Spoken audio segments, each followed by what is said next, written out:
Es el momento que aguardábamos, que esperábamos, por el que estábamos trabajando, que es el de la entrevista que tendremos en el día de hoy. Es alguien que en lo que es la carrera de ciencia en la Argentina a nivel profesional y también político, durante 12 años estuvo a cargo de la cartera de Ciencia, Tecnología e Innovación Productiva. Es realmente algo que vale la pena destacar y conversar hoy, entre otros temas. Es doctor en Química también y de vuelta, ex ministro de Ciencia, Tecnología e Innovación Productiva de la Nación Argentina, tanto en los gobiernos de Cristina Fernández de Kirchner como lo que fue el gobierno de Mauricio Macri. Es Lino Barañao. Lino, acá Esteban Chiacho en Cítrica Radio. Muy buenas tardes, ¿cómo está?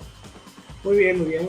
¿Cómo estás vos? Muy bien, encantado de conversar acá un rato en Cítrica. Gracias por hacerte el tiempo. Principalmente un poquito para hablar de actualidad. Leí a los colegas de Agrositio que te hicieron una nota muy interesante, contando un poquito sobre tu presente, tu actualidad, de momento no en la función pública. ¿Me podrás explicar en qué consiste o de qué va lo que es el plant-based, que es un tipo de desarrollo alimenticio? ¿En qué consiste? ¿En qué estás trabajando actualmente? Mira, yo sigo trabajando lo mismo que trabajé los 12 años que fui ministro y los 4 previos que fui presidente de la agencia, que es tratar de mostrar que incorporando tecnología, incorporando conocimiento, se puede aportar a solucionar los dos problemas centrales que tiene el país, que es la generación de empleo y la generación de divisas. Durante mi gestión lo que traté de establecer es mecanismos de financiamiento, reglamentaciones y demás que permitieron que los investigadores crearan empresas, que se hicieran mayor transferencia y se crean puestos de trabajo a partir de eso y muchas empresas son exportadoras. Lo que en lo que se destaca Argentina es hoy por hoy la economía de conocimiento. O sea, muchas empresas que apoyamos tienen que ver con la bioeconomía, con el software. El 50% de la población sin acceder, o sea, una cantidad de gente que no puede estudiar una carrera tecnológica, que vive lejos de los centros donde están los laboratorios. Pero siempre me preocupó cómo hacer que ese sector de la población, que es el más carenciado, tenga a través de la tecnología una oportunidad de mejorar sus ingresos.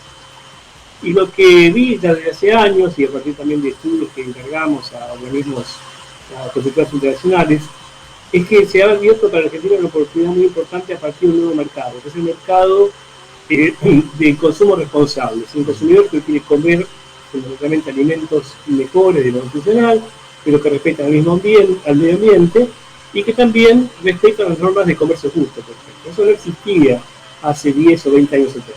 Y esto va a dar una oportunidad para que a nivel de las economías regionales se puedan desarrollar nuevos cultivos que tienen la apertura de estos mercados a nivel internacional con valores muy interesantes.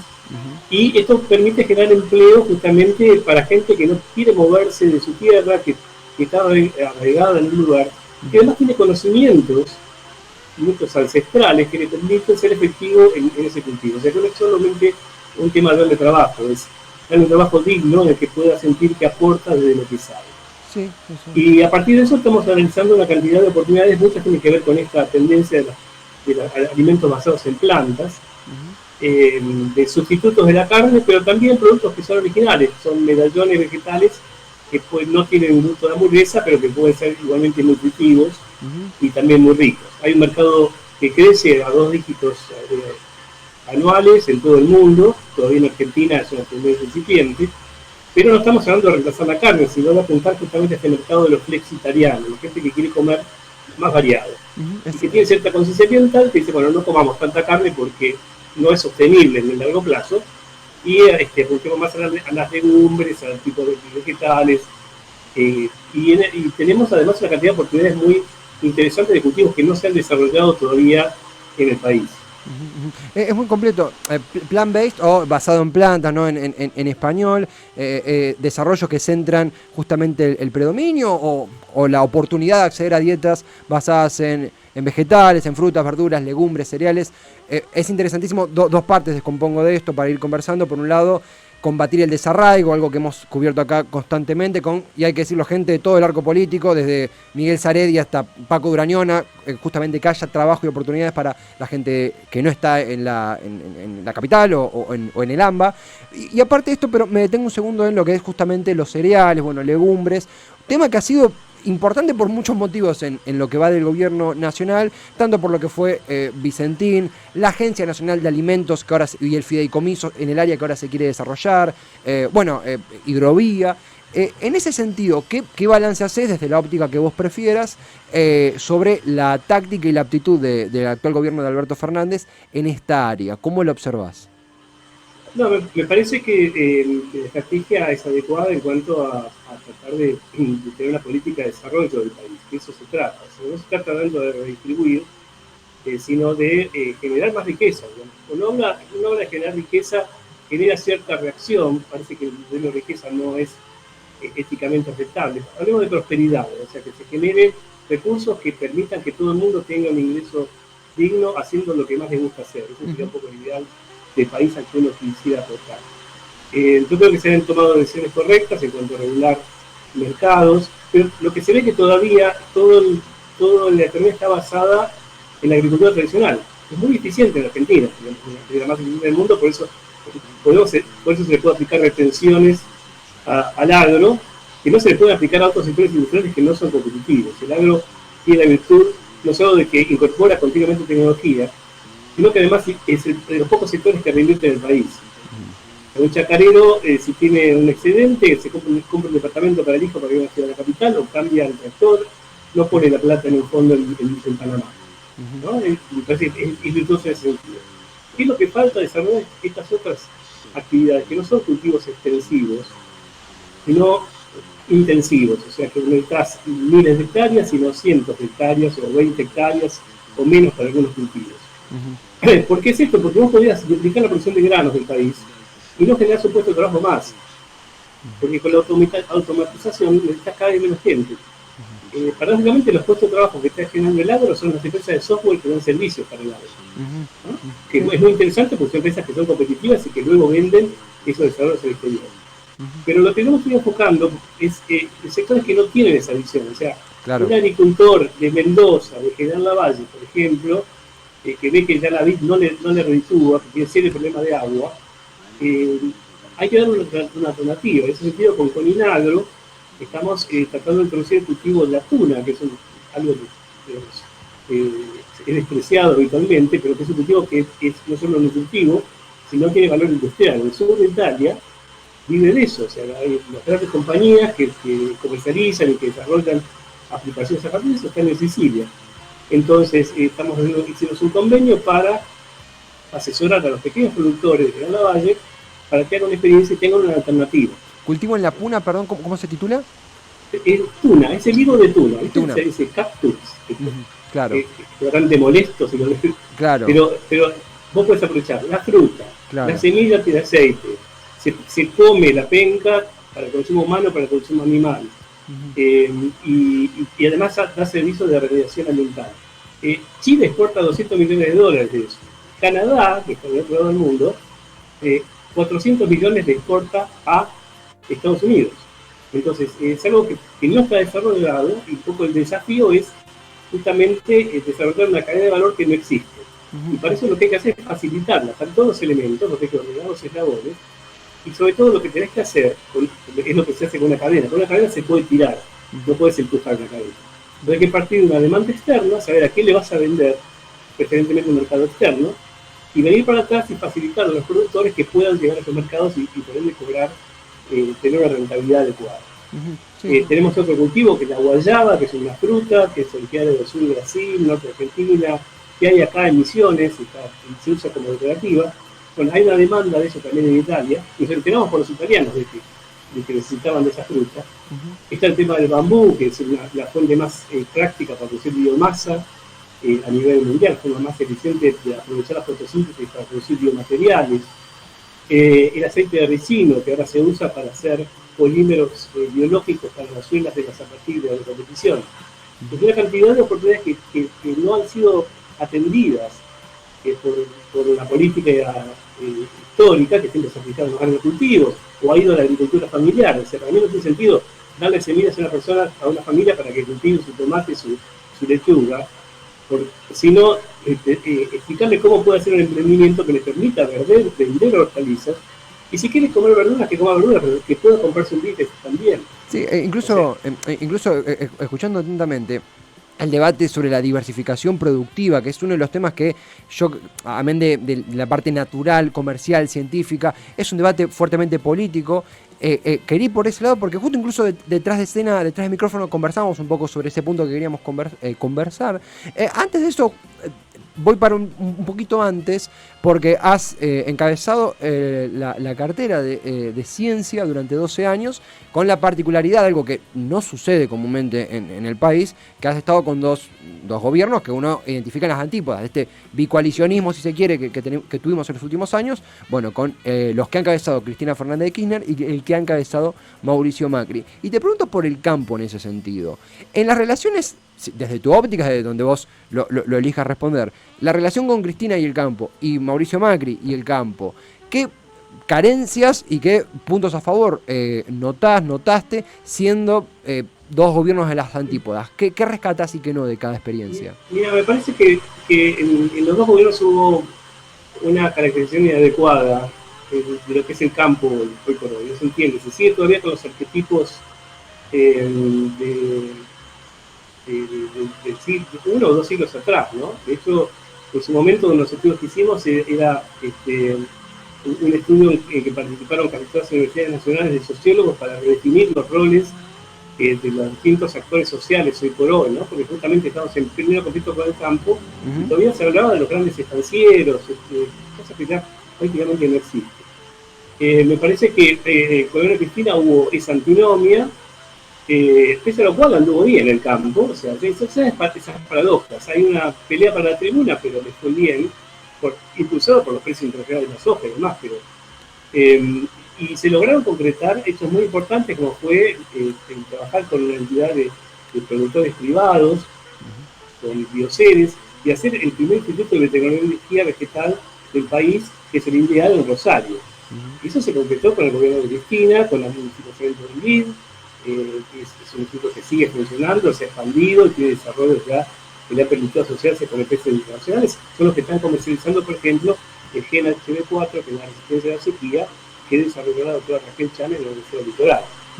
En el gobierno de Macri también existía, creo que por influencia de Echeverri, sobre todo, que representaba así ese arquetipo que debía estar superado, ¿no? Incluso era ministro, estaba en la mesa chica. Entonces, no nos llevamos bien con eso. O sea, me acuerdo cuando fui a Agricultura a hablar de cultivos orgánicos, bajó él a ver de qué se trataba, porque jamás le habían dado bola.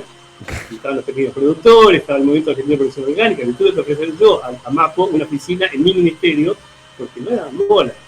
Entonces, había también esa visión tradicional de que el campo es la sociedad rural. Bueno, alguien que vive de la sociedad rural te da una impronta del tipo de campo que no queremos, ¿no?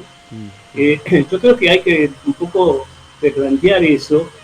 Y hay una imagen muy interesante. Cuando estuve la última vez en Corea del Sur, hablando con el viceministro de Estado, y la gente tanto de Corea del Sur como de Singapur se caracteriza por ser muy humilde. O sea, te cuentan primero los problemas. Dicen, no, tenemos este problema, no sabemos cómo resolverlo, ¿no? Y uno que los mira con admiración, ¿no? Que queremos ser como ustedes.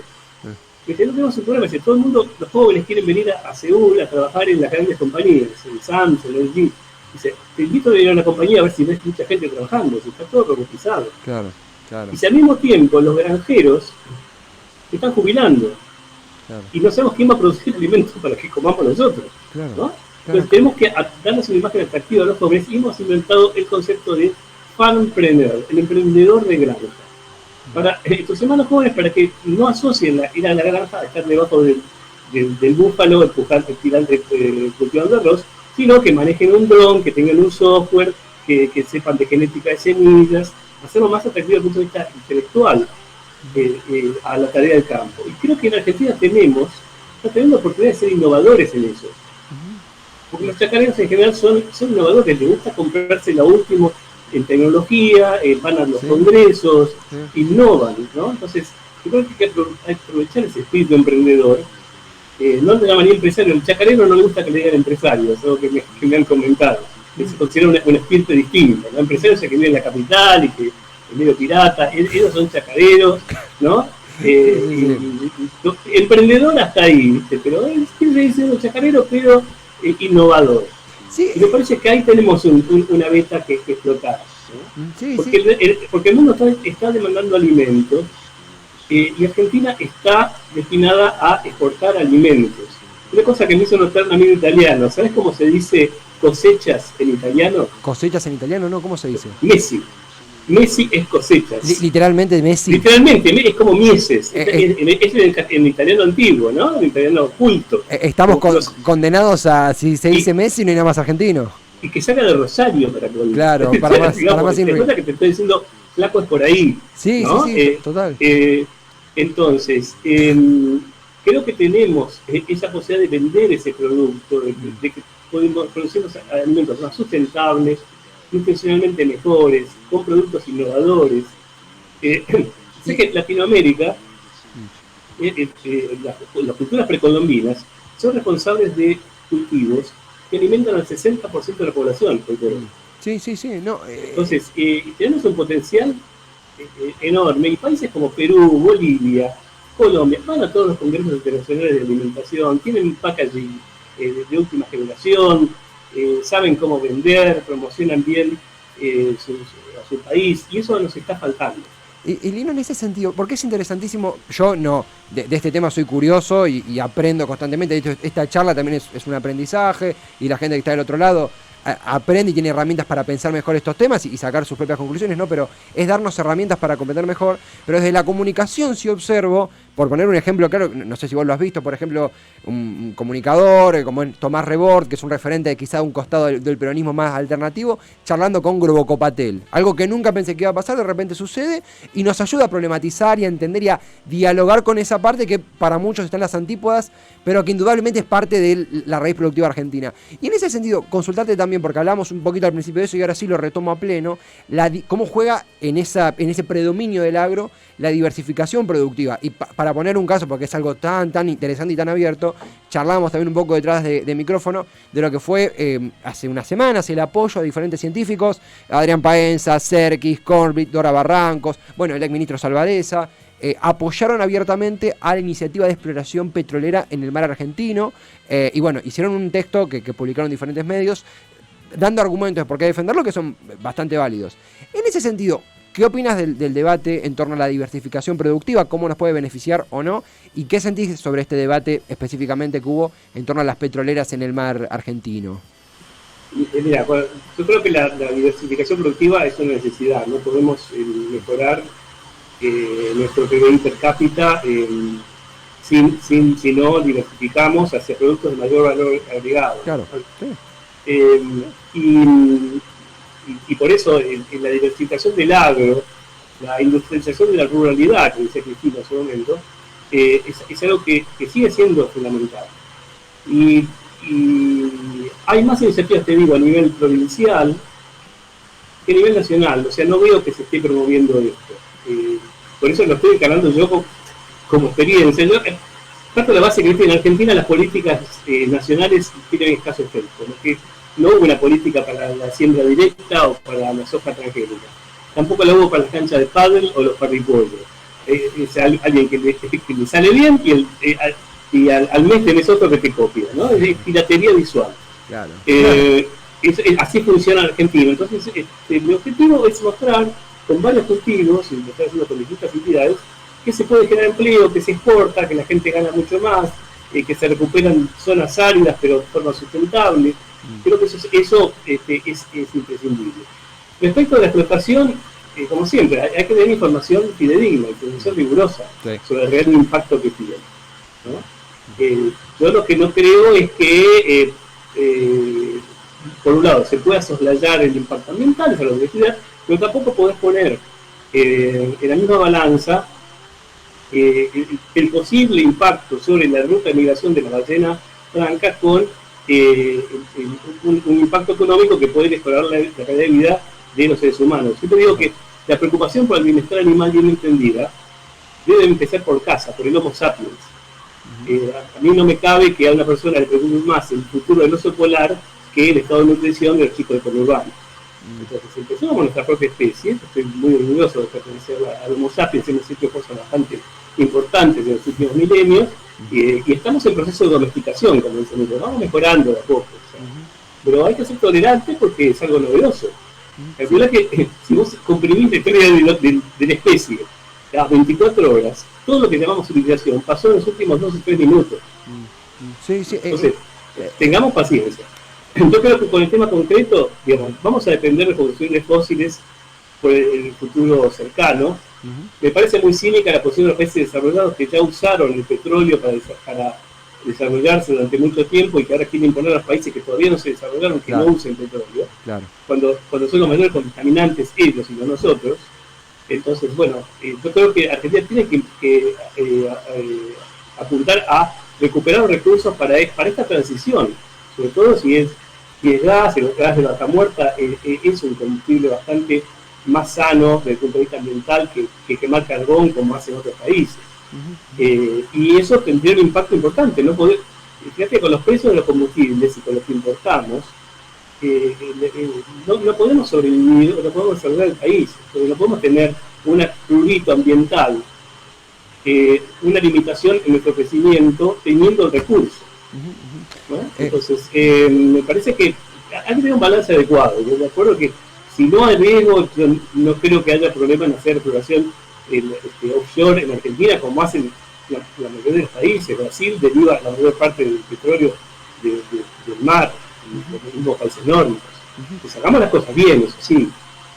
Están escuchando a Lino Barañao, es doctor en química durante 12 años, 2007 y 2019 ellos, encabezó la cartera de Ciencia, Tecnología e Innovación Productiva de la Nación Argentina, ministro por 12 años y de nuevo, lo charlamos al principio, 2 coaliciones en las antípodas entre sí. Y voy por ese lado, primero es una charla que, de vuelta, un tema que nos interesa mucho, un debate que ha desbordado a la parte estrictamente profesional, que es la prioritaria y la necesaria para llegar a... Yo lo charlo a veces lo debato con amigos, estamos charlando y decimos, che, esto con mucha más simpleza, ¿qué onda esto de la exploración petrolera? ¿Qué onda? Y somos pibes que no tenemos inversiones en Equinor ni nada, nos interesa de verdad por el país. En ese sentido, yo estudio ciencia política, hay muchas particularidades políticas en Argentina, pero esto de en estos últimos tiempos un ministro que continúa de un gobierno a otro, es algo que inédito y que hasta dudamos o dudo que pueda volver a suceder. Te pregunto por eso en el cierre, ¿no? En lo social, en lo político, en tu experiencia, y allá unos años de que haya ocurrido, ¿qué balance haces de eso? ¿Cómo es también la relación social? ¿Hoy mantenés algún tipo, pregunta que siempre hacemos a los exministros, algún vínculo con alguno de los dirigentes? ¿Cómo es la vida después de componer 2 coaliciones tan diferentes y con el laburo y la experiencia que conlleva eso? Sí. Ya lo he contado muchas veces, pero cuando me propusieron seguir como ministro, después había desocupado mi oficina, ¿no? Y yo era ministro de Cristina, así que llamé a Cristina y le dije, mira, me ofrecieron esto, ¿qué hago? O sea, ni siquiera le dije, es que le pedí permiso para seguir, le digo, ¿qué te parece que haga? Y me dijo, tenés que seguir para conservar lo que nos hizo. Y en lo particular, a mí me importaba conservar el staff técnico del ministerio que se consolidó durante 12 años del ministerio. Y yo venía de 4 años antes, digo, o sea, 16, hay gente con la que venía trabajando hace 16 años. Me costó mucho establecer un grupo homogéneo, ¿no? O sea, que todos tomáramos decisiones de forma conjunta, deliberadas, pero en conjunto. Yo tuve que no digo echar, pero separar el cargo a secretarios y secretarios que eran amigos míos, y no encajaban adecuadamente en la estructura y los cambié. Y la estructura funcionaba muy bien, con gente muy idónea, vimos que gestionamos más de $9.000 millones sin una sola sospecha siquiera de alguna malversación.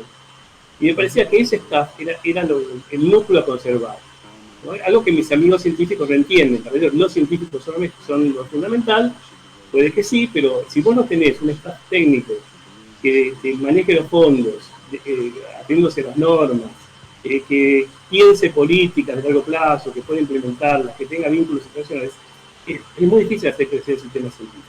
Entonces yo me jugué a mantener eso a un costo personal alto, te digo. Sobre todo lo más difícil fue cuando cambió de estatus del Ministerio de la Secretaría y dije renuncio, durante un mes estuve en esa posición. Y después, bueno, lo pensé un poco más y un poco me garantizaron que se les quedaba, no solo no me tocaban el presupuesto, sino que me daban unas partidas previas que me habían recortado, o sea y además, bueno, mantenía ese grupo y además con algunas cosas que también eran capítulos personales, como terminar el edificio de Cero más Infinito, que que estaba en construcción, Ujú. ese edificio más, el que está en la ciudad universitaria, el edificio de computación que se inauguró el año pasado, que para mí, digamos, me había llevado 8 años de esfuerzo en lo concretar y eso, entonces, bueno, lo quería haber terminado. Con el video del lunes, tal vez, sí, podría haber renunciado, y eso para mí, en lo personal, hubiera sido lo mejor, digamos, podría haber salvado mi prestigio. No sé si para la ciencia no hubiera significado una mejora, sino por lo contrario, porque si hay alguien más dócil en el cargo, es más fácil reducir el presupuesto. Pero bueno, son decisiones que uno toma y yo soy muy determinista. Yo creo que si uno rebobina la película, vuelve a ser lo mismo. No tiene sentido pensar ahora qué hubiera pasado si, ¿no? O sea, Sí, sí, sí. gran parte del sufrimiento humano se debe del uso indebido de los contrafactuales. Pero, pero bueno, Sí, sí. lo lamentable es que ahora eso cambió. O sea, toda la gente que tuvo ese grupo que costó tanto más se desintegró. Mm. Entonces, y eso lo ve reflejado en el nivel de ejecución de los fondos. A mí me duele ver que hay más plata que la que yo tenía en la última intervención y no se ejecuta. Porque no saben, porque tienen miedo y porque hay como, estamos muy balcanizados. O sea, hay muchos grupos, no diría antagónicos, pero no coherentes. En ese sentido, miedo por ahí a un gasto excesivo, al que dirán cómo funciona eso. No, porque, digamos, está probado que vos para hacer las cosas bien necesitas 10.000 horas de Sí, hacerlo, sí, ¿no? sí. Toda la gente que estaba ahí ya tenía más de 10.000 horas. Yo, antes de ser ministro, fui durante 18 años gremialista del CONICET y Sí. hablé con todos los secretarios y me integré, más allá de hacer los piquetes o protestar, hablaba con la gente y me enteraba cómo eran las cosas. Y me respaldaba mucho esta gente que sabía cómo administrar los fondos. Cuando vos llegas a una administración y no tenés gente de confianza, y tenés que firmar resoluciones por millones de dólares que sabés que siempre puede haber un problema si no estás asesorado, y lo pensás 2 veces. Y eso está pasando, o sea, muchas licitaciones no se hacen, los fondos no se ejecutan. Entonces, es una pena, porque había un staff que venía del kirchnerismo, lo absurdo, es que el staff que había conservado la gestión de Cristina, y que con esta nueva vertiente del kirchnerismo quedaron todos afuera. Entonces, va a costar un tiempo de volver a formar la gente para tener una gestión eficiente. Y Lino, lo consulto, si querés responderlo, no nomás para situarlo históricamente, ¿te referís al génesis del actual gobierno o porque hubo un cambio importante en el ministerio o al cambio en el ministerio? Si querés comentarlo. No, digamos, esto viene desde que cambió con la gestión del actual gobierno, o sea, que empezó Roberto Salvareza, que le estimo profundamente, con todo el equipo que preside CONICET, pero tenés tribus diferentes. Claro. Y gente que de repente les cayó el ministerio encima, o sea, que no venían pensando qué hacer durante años. Entonces es compleja, es una estructura que no se maneja automáticamente, pero tenés que tomar decisiones. Entonces yo veo que falta un poco de eso, esa mística que había. Yo siempre me enorgullezco de algo que pasó una vez en una reunión. Hay un chico que empezó como cadete y que se recibió después de técnico durante la gestión del ministerio. Y un día que estábamos en un festejo, le dice a la jefa, qué maravilla todo lo que hemos hecho. O sea, para que un cadete sienta que lo que se hizo fue una construcción colectiva, tiene que haber esa atmósfera de afinidad y de consustanciación con una idea en común, ¿no? Sí. Y eso es lo que se ha perdido. Entonces, eso tal vez no lo ve el investigador común, que ve cuánto recibe de subsidio, o cuánta gente entra al CONICET, son parámetros externos. Pero para mí, salvaguardar esa estructura burocrática en sentido positivo, si el burócrata es alguien que se profesionaliza en la administración de los bienes públicos. Y eso me parece que falta, esa jerarquía. Sí, es realmente, ha sido una charla que han recorrido aristas sumamente interesantes que queríamos conversar. Dato al paso, digo, fue una charla que nació de un mensaje de WhatsApp, o queremos charlar, te sumás. Insisto, yo soy un nerd de la ciencia política y hay datos que me quedan retenidos y si bien las notas se preparan y se fueron y por supuesto te conocemos, era conversar con alguien que integró dos coaliciones muy diferentes en un ministerio central y aparte de eso hablamos en profundidad de temas que nos repercuten en todos los días, más allá de lo biográfico, por hablar de política, por hablar de diversificación productiva, de sacar a la gente de la pobreza, que es lo que hicimos en una charla que da para horas, claro, y que si estás de acuerdo se puede repetir, Lino, para... Sí, totalmente. No, más me interesa más es que yo pienso que la ciencia política tiene que basarse en la antropología. Sí, ¿No? Y yo sí. digo, si mi vocación original es ser antropólogo. A mí me gusta, si me decís qué es lo que te gusta hacer en la vida, lo que pasa es que seguí química porque pensé que me iba a morir de hambre al pero soy muy estudioso de las tribus y te digo que mi pasaje por el gobierno fue como Margaret Mead yendo a Samoa, viste, a ver cumplir una cultura distinta. Y fue interesante, viste, convivir con gente que tenía visiones del mundo diferentes, ¿no? Y sus Claro. cultos y sus líderes. Pero cuando uno adopta esa visión antropológica, ya no podés odiar a la otra persona. Digamos, un antropólogo que va al Amazonas estudia y entiende por qué este tipo caza de esta manera o por cuál es el sentido de este ritual, pero lo juzga desde la ciencia. Y a mí siempre me pasó eso, digamos, yo trataba de ver por qué la gente pensaba como pensaba, y en las dos tribus de las que conviví, había gente con la cual tenía mucha afinidad y otra con la que difería totalmente. Son como gaussianas que se superponen más de lo que la gente supone.